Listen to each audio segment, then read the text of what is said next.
আসসালামু আলাইকুম সবাইকে। জীবনের প্রথমবার আমি এই পিঠাটা তৈরি করলাম। আর পিঠাটা তৈরি করার পর কিন্তু আমার কাছে মনে হয়েছে এই পিঠাটা তৈরি করা খুবই সহজ, আর দেখতে যতটা সুন্দর পিঠাটা খেতে ঠিক ততটাই মজার। আর এই পিঠাটা তৈরি করার পর আমি নিজে অবাক হয়ে গিয়েছিলাম। তো প্রথমে প্যানে নিয়ে নিচ্ছি 1 কাপ পরিমাণে চিনি, আর চিনিটা কালার আসা পর্যন্ত অপেক্ষা করব। একটা পর্যায়ে যখন চারিপাশে এরকম সুন্দর কালার চলে আসবে ওই পর্যায়ে কিন্তু নাড়াচাড়া করে দিতে হবে। নাড়াচাড়া করে নেওয়ার পর যখন এরকম কালার চলে আসবে ওই পর্যায়ে কিন্তু চারিপাশটা একটু ঘুরিয়ে ঘুরিয়ে নাড়াচাড়া করে নিতে হবে। আর নাড়াচাড়া করে নেওয়ার পর কিন্তু এরকম সুন্দর একটি কালার চলে এসেছে।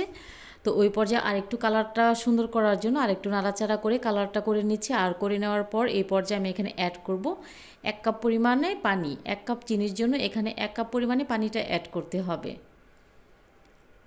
নাড়াচাড়া করে পানির সাথে ক্যারামেলটা খুব ভালোভাবে মিশিয়ে নিতে হবে। আর মিশিয়ে নেওয়ার পর একটা পর্যায়ে যখন ভালো করে মিশিয়ে নেওয়া হয়ে যাবে ওই পর্যায়ে কিন্তু চুলার আঁচটা অফ করে দিতে হবে।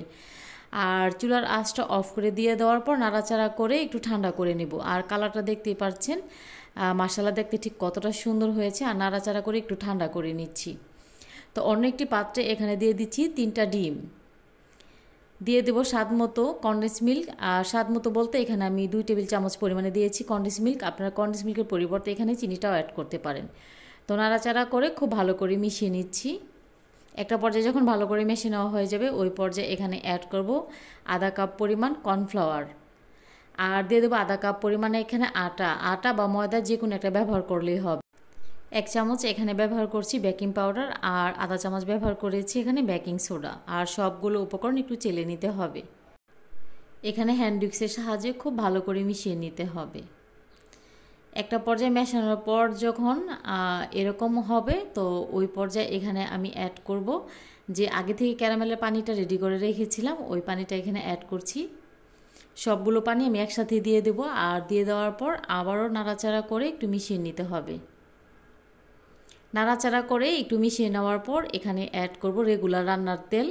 আর তেলটা এখানে আমি আধা কাপ পরিমাণে দিয়েছি। আর দিয়ে দেওয়ার পর নাড়াচাড়া করে আবারও খুব ভালো করে মিশিয়ে নিতে হবে। এই পিঠাটা দেখতে কিন্তু যেমন সুন্দর, খেতেও কিন্তু মজার। আপনারা ট্রাই করে দেখতে পারেন। পিঠাটা তৈরি করলে বুঝতে পারবেন যে খেতে কতটা ভালো লাগে। তো একটু ভালো করে মিশিয়ে নিচ্ছি। আর মিশিয়ে নেওয়ার পর যে পাত্রে আমি এই পিঠাটা সেট করব ওই পাত্রটা তেল ব্রাশ করে নিতে হবে। চারিপাশটা খুব ভালো করে তেল ব্রাশ করে নিচ্ছি। আর নেওয়ার পর এখানে একটি বেকিং পেপার দিয়ে দেব। যে মিশ্রণটা রেডি করেছি ওই মিশ্রণটা একটু ছেঁকে নিতে হবে। ছেঁকে নেওয়া হয়ে গেলে ওই পর্যায়ে আমি চুলায় বসিয়ে দেবো প্যান। আর প্যানটা যখন গরম হয়ে আসবে ওই পর্যায়ে যে পিঠাটা আমি তৈরি করব ওই পিঠার মোলটা এখানে বসিয়ে দেব। আর বসিয়ে দিয়ে কিন্তু আমি 50 মিনিটের মতো মিডিয়াম হাই হিটে রেখেছি। আর মিডিয়াম হাই হিটে রাখার পর যখন এই পর্যায়ে এসে যাবে পিঠাটা ওই পর্যায়ে কিন্তু এখানে আমি মিডিয়াম লো আঁচে 1 ঘন্টা রেখে দিয়েছিলাম। তো এরই মাঝে কিন্তু আমার পিঠাটা তৈরি হয়ে গেছে। আপনাদেরকে একটি টুথপিকের সাহায্যে চেক করে দেখাচ্ছি।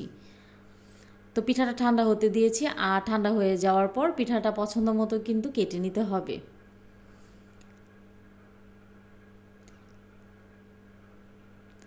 আপনারা আপনাদের পছন্দ মতো কেটে নিতে পারেন। আমি আমার পছন্দ মতো কেটে নিচ্ছি। আর পিঠাটা দেখতেই পাচ্ছেন মাশাআল্লাহ ঠিক দেখতে কতটা সুন্দর হয়েছে।